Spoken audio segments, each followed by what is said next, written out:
Hello friends, आज की ताज़ा खबरों में आप सभी का स्वागत है। झारखंड की तमाम छोटी बड़ी खबर इस वीडियो में देखने को मिलेगी। सबसे पहले बड़ी खबर, नए साल में होगी शिक्षकों की बम्पर भर्ती। एक बड़ी खबर की झारखंड के सरकारी स्कूलों में नए साल में शिक्षकों की नियुक्ति प्रक्रिया शुरू हो जाएगी। स्कूली शिक्षा और साक्षरता विभाग ने मुख्यमंत्री हेमंत सोरेन के समक्ष शिक्षकों के खाली पदों के साथ ही साथ नए स्वीकृत होने वाले पदों की संख्या को रखी है। आपको बताते चले कि राज्य में प्राथमिक से लेकर +2 स्कूलों तक शिक्षकों के 39,000 से अधिक पदें रिक्त है। पहली से लेकर 8वीं कक्षा के स्कूलों में 22,000 से अधिक पदें रिक्त है। वहीं हाई स्कूल और +2 स्कूलों में 16,000 से अधिक पदें रिक्त है और प्रारंभिक स्कूलों में इंटर प्रशिक्षित शिक्षकों के 17,000 से अधिक पदें रिक्त है। तो इन सभी पदों पर नए साल से बहाली प्रक्रिया शुरू हो जाएगी। इसी के साथ ही अगली बड़ी खबर, 31 तक जारी होगा रिजल्ट। मैट्रिक, इंटर, कंपार्टमेंटल का रिजल्ट के साथ ही मदरसा, मध्यमा और इंटरमीडिएट वोकेशनल की परीक्षा का रिजल्ट 31 दिसंबर तक जारी कर दिया जाएगा। परीक्षा फल प्रकाशन की प्रक्रिया अंतिम चरणों में है और मैट्रिक, इंटर के कंपार्टमेंटल का रिजल्ट जारी होने के बाद वर्ष 2021 की परीक्षा को लेकर के परीक्षा फॉर्म जमा करने की प्रक्रिया शुरू हो जाएगी। मैट्रिक, इंटर के परीक्षार्थियों के परीक्षा फॉर्म जमा करने की प्रक्रिया जनवरी के प्रथम सप्ताह से शुरू होने की संभावना है। परीक्षा मार्च के अंत तक या फिर अप्रैल के प्रथम सप्ताह में शुरू होने की संभावना है। परीक्षा की तिथि की घोषणा जनवरी में की जाएगी। वहीं कक्षा 8वीं और 9वीं की परीक्षा फरवरी में ली जाएगी। साथ ही मैट्रिक, इंटर का मॉडल प्रश्न पत्र जनवरी के प्रथम सप्ताह में जारी कर दिए जाएंगे। इसी के साथ ही अगली बड़ी खबर, मौसम विभाग से 5 दिन तक नहीं बढ़ेगी ठंड। झारखंड में मौसम में अगले 5 दिनों तक कोई बड़ा बदलाव नहीं होगा। इस दौरान न्यूनतम तापमान में कोई गिरावट नहीं होगी। हवा की रफ्तार कम होने की वजह से आमजन दिन में ज्यादा ठंड महसूस नहीं कर रहे हैं। हालांकि देर शाम से लोगों ने कनकनी महसूस की है और मौसम विभाग ने बताया है कि जम्मू कश्मीर और हिमाचल प्रदेश में पश्चिमी विक्षोभ गर्मी बढ़ाएगी।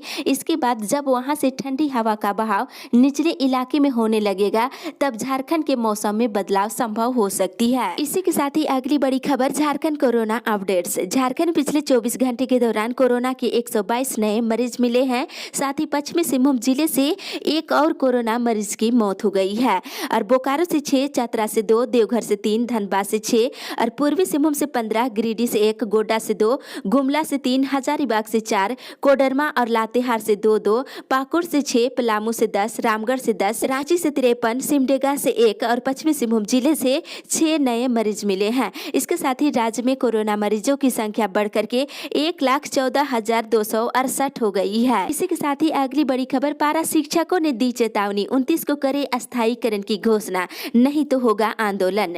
अस्थायीकरण और वेतनमान की मांग को लेकर हमेशा आंदोलन करने वाले पारा शिक्षकों ने एक बार फिर से राज्य सरकार को आंदोलन की चेतावनी दे दिए हैं। रविवार को रांची में एकीकृत पारा शिक्षक संघर्ष मोर्चा की बैठक हुई, जिसमें पारा शिक्षकों ने कहा है कि यदि 29 दिसंबर को राज्य स्तरीय समारोह में पारा शिक्षकों के अस्थायीकरण और वेतनमान की घोषणा नहीं हुई तो वे एक बार फिर से राज्यव्यापी आंदोलन करेंगे और 17 जनवरी को सत्ता पक्ष के विधायकों के आवास का घेराव करेंगे। इसके बाद 24 जनवरी को सभी मंत्रियों के आवास का घेराव करेंगे और साथ ही ये भी निर्णय लिया गया है कि 10 फरवरी को पारा शिक्षक मुख्यमंत्री आवास के समक्ष प्रदर्शन करेंगे। इसी के साथ ही अगली बड़ी खबर, एचईसी में एरियर को लेकर होगा आंदोलन जल्द। एचईसी में वर्ष 1997 की वेतन पुनरीक्षण के एरियर भुगतान की मांग को लेकर एक बार फिर आंदोलन किया जाएगा। इस बार इस मांग को लेकर के हटिया मजदूर यूनियन आंदोलन करेगी और आंदोलन की घोषणा नए वर्ष के प्रथम सप्ताह में की जा सकती है।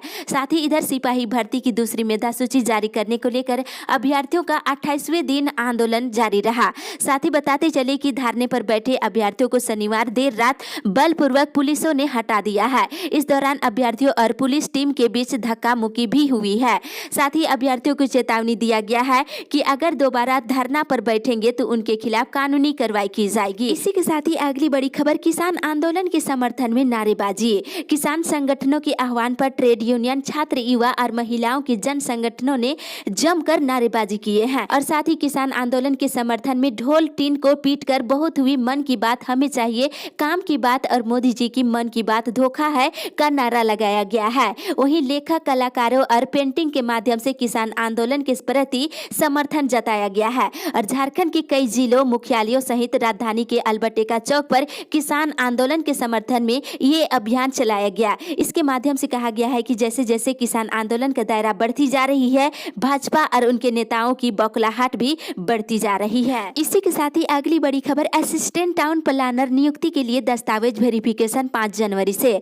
नगर विकास और आवास विभाग के अंतर्गत असिस्टेंट टाउन प्लानर की नियुक्ति के लिए जेपीएससी के द्वारा योग्य उम्मीदवारों के दस्तावेज का वेरिफिकेशन 5 जनवरी से किया जाएगा और वेरिफिकेशन 7 जनवरी से की जाएगी और इंटरव्यू 6 से लेकर के 8 जनवरी तक ली जाएगी। और साथ ही इधर प्रधानमंत्री आवास योजना ग्रामीण विकास के तहत आवासों के निर्माण के लिए 8 तरह के मॉडल तैयार किए गए हैं। अलग अलग जिले के लिए मॉडल अलग अलग होगा और जिन जिलों में जिस तरह के मटेरियल आसानी से उपलब्ध हुआ है वहां उसी के अनुरूप आवास निर्माण करने की छूट दी जाएगी। और साथ ही इधर खाद्य आपूर्ति मंत्री डॉक्टर रामेश्वर उरांव ने सरकार के 1 वर्ष का कार्यकाल पूरा होने पर सरकार की उपलब्धियों के बारे में खुशी जाहिर किए हैं। साथ ही उन्होंने कहा है कि विपरीत परिस्थितियों के बावजूद हर व्यक्तियों को भोजन, कपड़ा और रोजगार उपलब्ध कराने को प्रयास किया गया है और लोगों पर बिना बोझ डाले ही सरकार ने राजस्व की स्थिति को बेहतर बनाया है। साथ ही राज्य के मंत्रियों और वरीय अधिकारियों का बंगला 2 तले से ज्यादा ऊंचा नहीं होगा।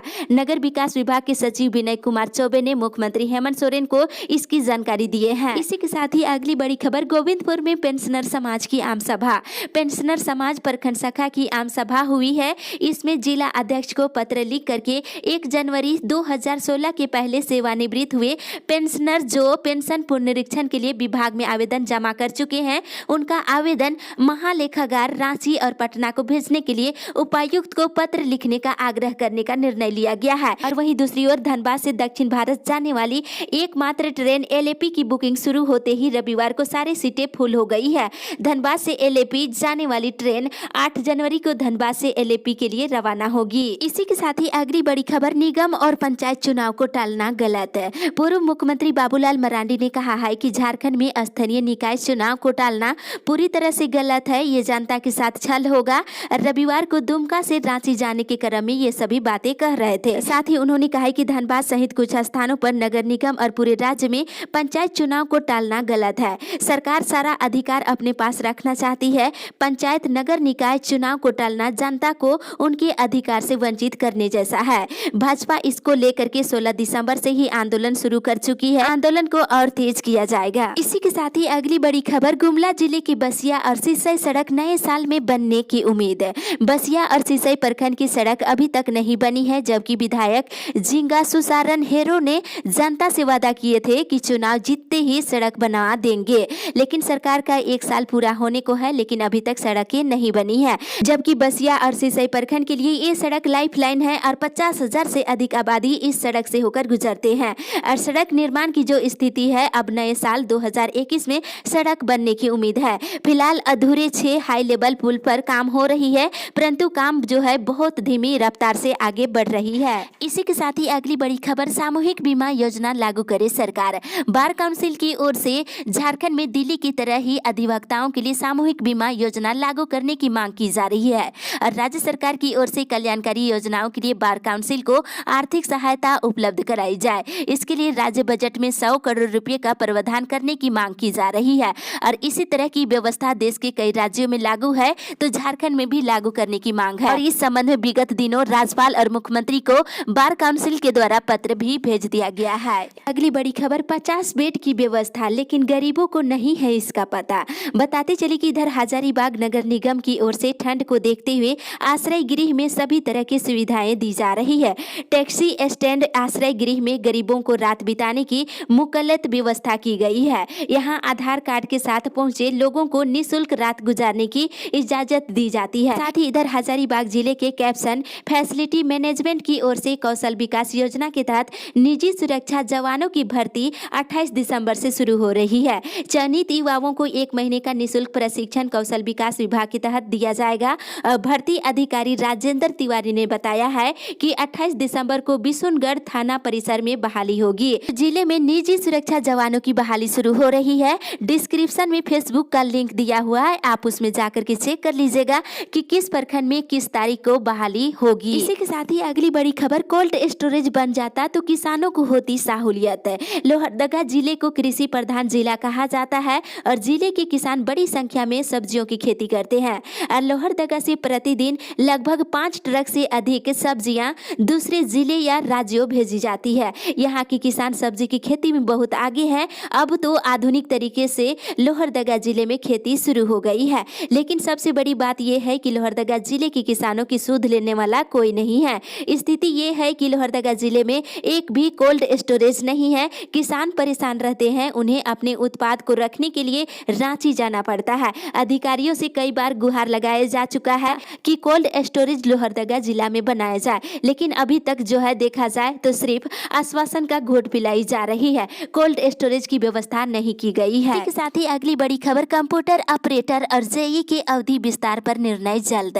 एक बड़ी राहत की खबर की 14वें वित्त आयोग से पंचायतों के काम के लिए रखे गए कंप्यूटर ऑपरेटर, सहलेखा सहायक और कनीय अभियंताओं का कार्यकाल 31 दिसंबर को पूरी हो रही है। हालांकि ग्रामीण विकास मंत्री ने कहा है कि जल्द अवधि विस्तार देने का प्रयास हो रहा है, इसके लिए रास्ता निकाली जा रही है। मंत्री ने इसके लिए केंद्रीय ग्रामीण विकास मंत्री को पत्र लिखा था और केंद्र सरकार के स्तर पर भी पहल हो रही है। ये देखा जा रहा है कि किस तरह से उन्हें 15वें वित्त आयोग के काम के लिए रखा जाए, इसका इंतजार हो रहा है। अगर 15वें वित्त आयोग की राशि से उनके मानदेय भुगतान का प्रबंध होता है तो समस्या का हल निकल जाएगा, नहीं तो राज्य सरकार अपने स्तर से इसके लिए प्रयास करेगी। अगली बड़ी खबर, 15 लाख लोगों को कल मिलेगा हरा राशन कार्ड। एक बड़ी खबर की झारखंड के वित्त और खाद्य आपूर्ति मंत्री डॉक्टर रामेश्वर उरांव ने कहा है कि 29 दिसंबर को सरकार का 1 साल पूरा होने जा रही है। इस दिन सरकार गरीबों और किसानों को सौगात देगी।